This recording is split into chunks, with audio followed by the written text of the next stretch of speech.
Okay, this time let's check the recreation center. Yan, pwede palang mag mountain bike. So this is the recreational center. This is the recreation center. Okay. So these are the dive sites around Menjangan Island.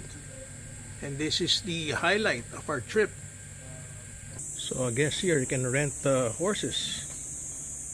This is the saddle. So if you need anything, it's available here at the recreational center. Okay, so now let's check out the jetty.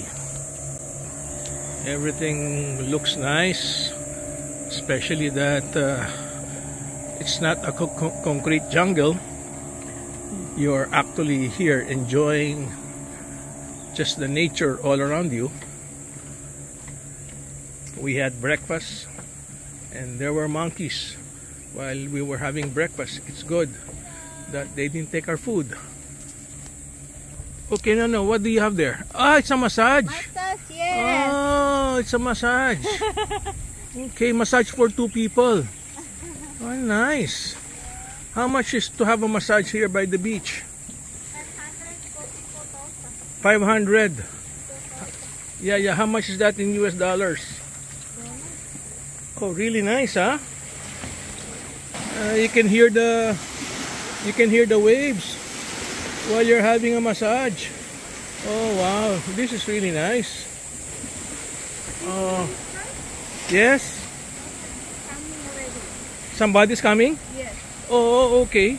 Can you first give me the prices? You have a price list? Oh, this is nice, huh? You need to reserve? Do I need to reserve? Okay, so how many cabanas for the massage? Stop only 2%. Okay. Galing naman ng massage nila dito. By the water. Something different, huh? Ah, that's another massage room. It's a cabana. Wow, imagine, huh? Having a massage with your partner there, huh? Okay, let's walk some more. Maybe there's another cabana massage. And here, what can you find here? Ah, maybe the jetty is here.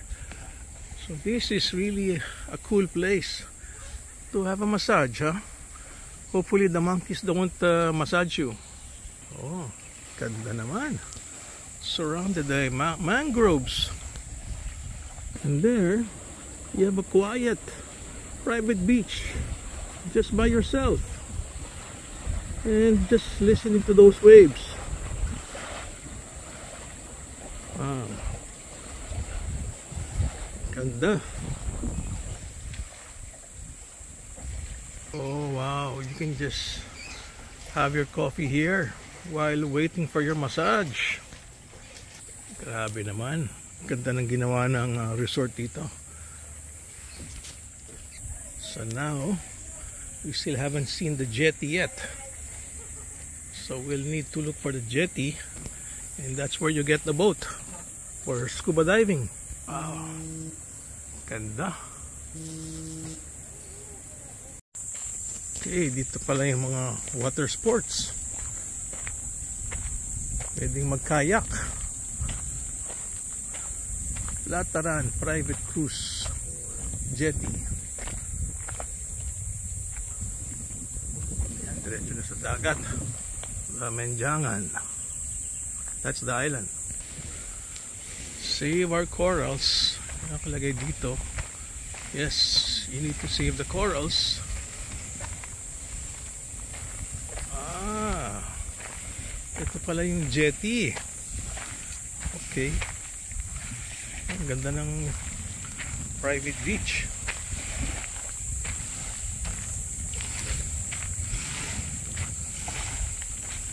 So dito pala pwede kang magpasundo sa mga dive shops at dito ka dadaanan. Ganda naman. Wow. Maganda kasi high tide. Galing.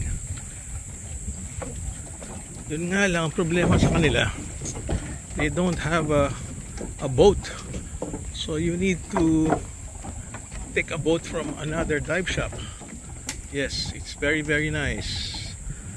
And in front are the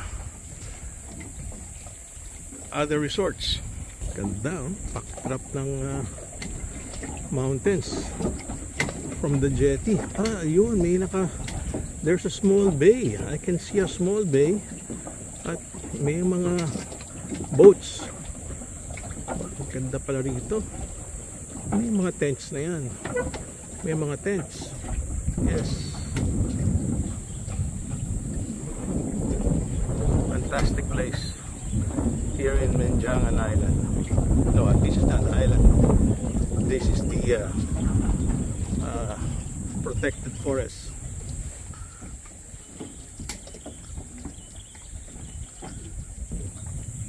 Okay, so we'll have to look for a dive shop. Ganda, very peaceful. Grabe. Ganda talaga rito, piti mga mangroves, oh. Tahimik na tahimik.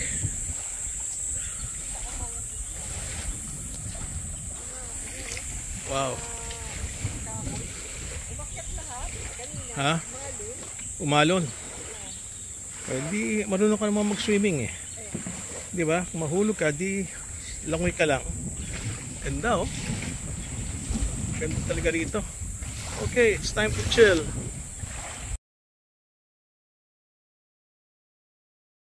The bay, and this is how the bay looks like. It's well protected. The blue is the water and the green is the national park of Menjangan.